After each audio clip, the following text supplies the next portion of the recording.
નમસ્કાર. આજે મારે આપની સાથે એક ગંભીર વિષય પર વાત કરવી છે કે જે ગુજરાતની પવિત્ર ધરતીએ આપણને સત્ય અને અહિંસાનો પૂરા વિશ્વને માર્ગ બતાવ્યો છે એવા ગાંધીજી આપ્યા છે. અને એ જ ધરતી ઉપર આજે એમના ગાંધીજીના હત્યારા એવા ગોડસેના ગુણગાન ગવાતા નાટકો ભજવાય એ આપણી સંસ્કૃતિ અને આપણી અસ્મિતા ઉપરનું લાંછન છે એવું હું સ્પષ્ટપણે માનું છું. હું માનું છું કે ગાંધીજી એક વ્યક્તિ નહોતા, એક વિચારધારા હતા. અને ગોડસે જેવાએ ગાંધીજીની હત્યા કરી છે અને એમના આ ધરતી ઉપર ગુણગાન ગવાય એ કેટલું યોગ્ય છે. અને આવા હત્યારાના ગુણગાન ગાય અને આપણે આવનારી પેઢીને શું શીખવવા માંગીએ છીએ? આપણે આવનારા યુવાનોને એવું શીખવાડવા માંગીએ છીએ કે તમે બંદૂકની નોક ઉપર હિંસા કરતા રહો? અરે આ એક ગુજરાત છે કે જ્યાં ગાંધીજીનો સાબરમતી આશ્રમ આવેલો છે.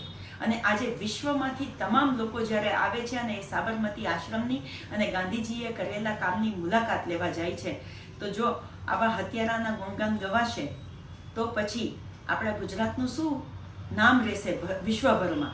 આજે આખું વિશ્વમાં આપણે ગાંધીજીના નામે ગુજરાતી તરીકે ઊંચું માથું કરીને ચાલીએ છીએ. એક કોંગ્રેસી તરીકે અને એક ગાંધીજીની વિચારધારા ઉપર ચાલતી એક વ્યક્તિ તરીકે હું આશા રાખી રહી છું કે આ સરકારે આવા નાટકો ઉપર પ્રતિબંધ મૂકવો જોઈએ અને ગુજરાતમાં ગોડસેના ગુણગાન ના જ ગવાવા જોઈએ.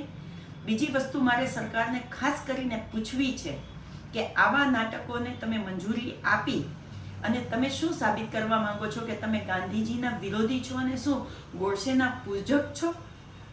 મારે એ પણ કહેવું છે કે આવા કોઈ પણ નાટકો જે હિંસા ફેલાવતા હોય કે જે હિંસા કરનારાઓને સપોર્ટ કરતા હોય એનું ક્યારેય તમારે એમને પરમિશન ન આપવી જોઈએ અને આ ગુજરાતની અસ્મિતાને કાયમ રાખવી જોઈએ. અને જો એમાં તમે નાકામ જશો તો એક કોંગ્રેસી તરીકે અને એક ગાંધી વિચારધારાને ફોલોવર તરીકે અમે અહિંસક આંદોલન કરશું. અમે તમારા રસ્તે નહીં જઈએ, અમે રસ્તા ઉપર નીકળીશું અને આ ગાંધીના ગુજરાતને અને ગાંધીજીના વિચારથી ચાલતા આ ભારતને લાંછન તો નહીં જ લાગવા દઈએ.